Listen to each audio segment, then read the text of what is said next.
तिकडचीच असल्यामुळे ते माझ्यापासून लांब गेलंच नाहीये. आणि यातनं एक शब्द नॉनसेन्स, तर मला ना तो जेठालाल आठवला ते ऐकताना.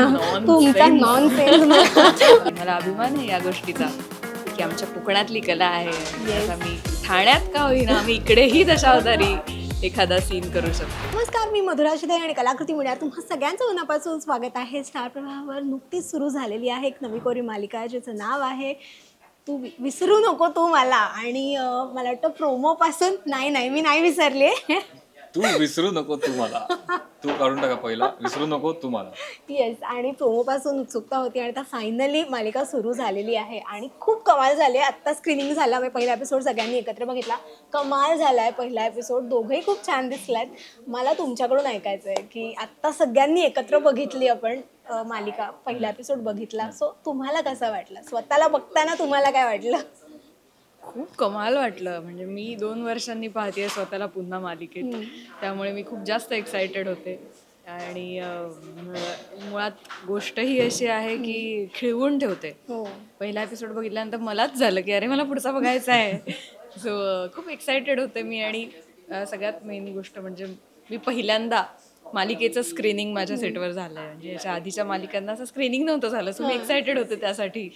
सो हा सगळाच ओव्हरऑल एक्सपिरियन्स खूप ओव्हरवेल्मिंग होता आहे. क्या बात आहे, शालू.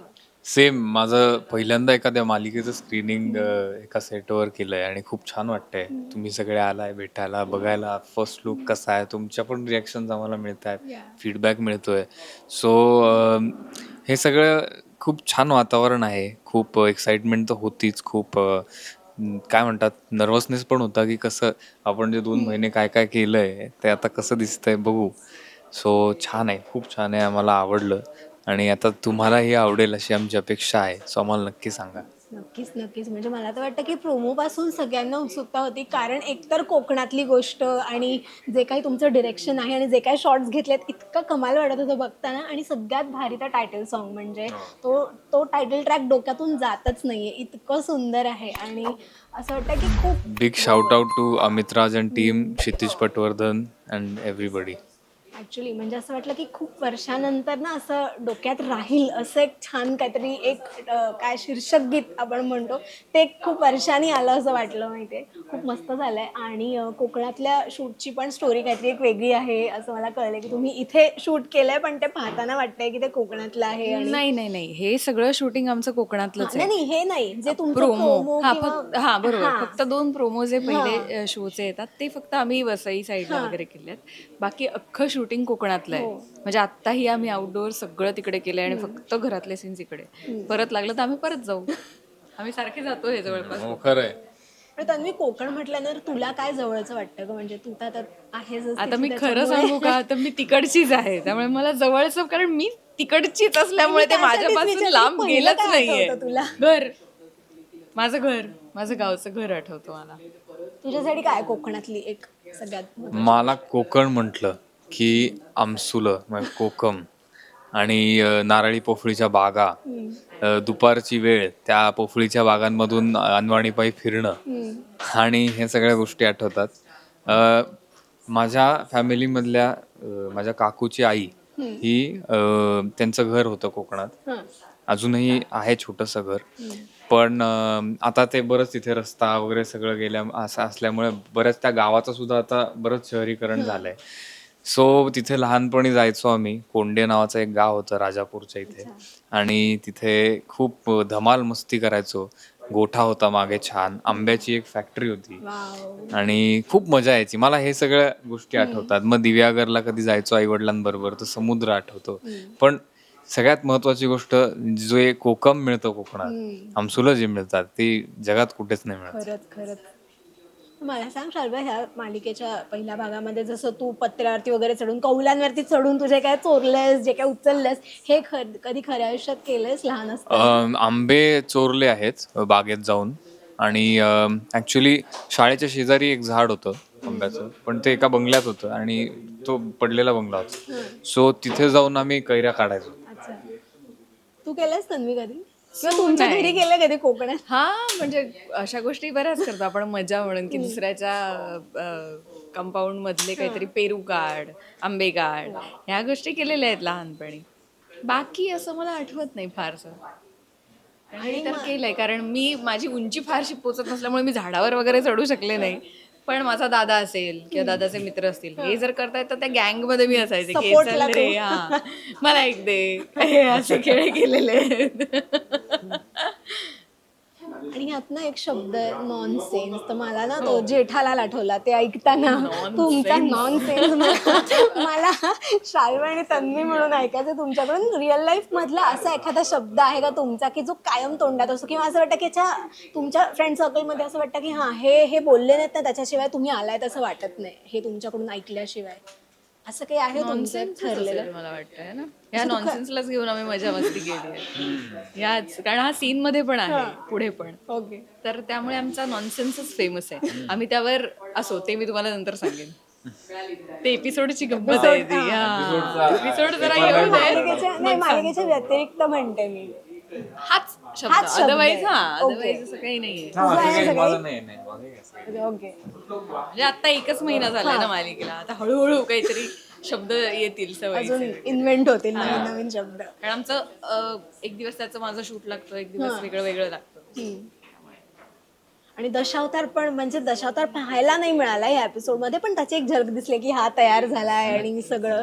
तू कधी पाहिलेस दशावतार किंवा खेळ जे असतात कोकणात? नाही मी लाईव्ह कधी नाही पाहिलं. म्हणजे हे नाटक सुरू व्हायच्या अगोदर नव्हतं, हे नाटक, ही मालिका सुरू व्हायच्या अगोदर नव्हतं पाहिलं. त्याचा आनंद तुम्ही आता बघू ह्याच्यामध्ये समजून दशावतार जा. म्हटल्यानंतर मी नाटकात गेलो. सो नव्हता पाहिला कधी. आणि फॉर्च्युनेटली या दशावताराचा जो प्रसंग आहे तो चित्रीकरणाच्या दरम्यान दशावतारी नाट्य मंडळ आहे, त्यांना बोलवलं होतं. त्यांच्याबरोबर इंटरॅक्शन झाली खूप वेळ. त्यांनी बऱ्याच गोष्टी आम्हाला सांगितल्या, शिकवल्या. सो त्यांच्याकडनं शिकून घ्यायला खूप मजा आली आणि मला नवीन गोष्टी कळल्या. क्या बात आहे. मला वाटतं तुला हा प्रश्न विचारायलाच नाही पाहिजे, तू तर पाहिलंच असशील कारण अर्थात. म्हणजे माझ्या घरा शेजारीच जवळपासच कुडाळेश्वर आमचं ग्रामदैवत आहे. तर ते देऊळ असल्यामुळे देवळात अनेक कार्यक्रम होतात प्रत्येक सणाचे. दशावतार हे ठरलेलं आहे. दशावतारी नाटक हे असतंच संध्याकाळी, आणि त्याचा आवाज आमच्या घरापर्यंत येतो. सो जरी तू नाटकाला नाही गेलीस तरी ते कलाकार काय बोलतायत हे आम्ही घरातून ऐकू शकतो. इतकी त्याची हे आहे, रेंज आहे. आणि मला वाटतं की ही कला आता लोक जोपासतायत आणि पुढच्या पिढीपर्यंत ती पोहोचते. ही खरंच खूप चांगली गोष्ट आहे. आम्ही ठाण्यात असताना शूटिंग केलं आणि आम्हाला असं दशावतारी मंडळ मिळालं शूटिंगच्या दिवशी. म्हणजे यापेक्षा मोठं अजून काही असू शकत नाही ना, की ती कला फक्त तिकडची न राहता सगळीकडे पसरली आणि त्याचं काय म्हणतात, त्याचा व्यासंग वाढला. सो ही खूप चांगली गोष्ट आहे आणि मला अभिमान आहे या गोष्टीचा की आमच्या कोकणातली कला आहे. आणि आज आम्ही ठाण्यात का होईना आम्ही इकडेही दशावतारी एखादा सीन करू शकतो. खरं आहे. आणि खरंच ही खूप छान गोष्ट आहे की तुमच्या मालिकेच्या निमित्ताने ती कला पुन्हा एकदा लोकांसमोर आणखी छान पद्धतीने मांडली जाते, जपली जाणार आहे. आय होप की पुढे आम्हाला अजून त्या दशावताराच्या रिलेटेड काही गोष्टी पाहायला मिळतील अजून मालिकेमध्ये. बघा आय होप सो. बरं, विसरू नको तू मला हे मालिकेचं नाव आहे. मला सांगा, आयुष्यामध्ये एक अशी गोष्ट जी तुम्हाला असं वाटतं की ही गोष्ट मी कधीच विसरणार नाही, मग ते काही असेल. विसरणार नाही. किंवा तुम्ही सतत स्वतःला हे बजावता की ही गोष्ट विसरू नकोस, मग ते काही असेल. माझी स्वप्न डेफिनेटली, आपण प्रत्येक जण स्वप्न बघतो. मी खूप स्वप्न रंगवतो आणि त्यातली काही प्रॉमिनंट स्वप्न आहेत जी मला आयुष्यात बनायचं, ते मी कधीच विसरलो. आणि ते ऑब्व्हियसली काही गंमत अशी असते की आपण जसे चढउतार आयुष्यात येतात तसं स्वतःला रिमाइंड करावं लागतं की आपली स्वप्न काय आहेत आणि आपल्याला करायचं काय. सो येस, स्वप्न. क्या बात आहे. माझंही विसरायची नाहीये ना अशी एखादी गोष्ट, म्हणजे जी मला तू आयुष्यात स्वतःला सतत बजावते, जसं हा म्हणाला की मी स्वतःला बजावतो की स्वप्न नाही विसरायचे, तसं तू?